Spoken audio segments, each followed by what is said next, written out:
يا جماعة شوفوا هذه اللقطة، هدف مانشستر سيتي ضد ريال مدريد أمس غير طبيعي جدا.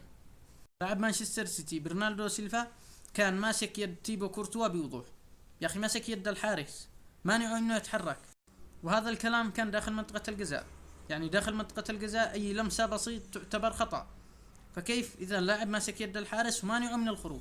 المشكلة أن هذه اللقطة ضد ريال مدريد، عندما تكون ضد ريال مدريد الحكم يصبح لا يرى والفار لا يسمع واللقطات تختفي. لكن إذا كانت هذه اللقطة لريال مدريد والهدف لريال مدريد كان الحكم بيروح للفار يوقف المباراة أقل شيء 10 دقائق علشان يدور عذر يلغي الهدف.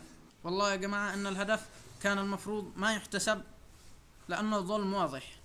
تأتي لقطة ثانية للاعبين ريال مدريد داخل منطقة السيتي، لمسة يد على لاعب مانشستر سيتي واضحة وما فيها أي نقاش، ورغم ذلك الحكم لم يحتسب ضربة جزاء لريال مدريد.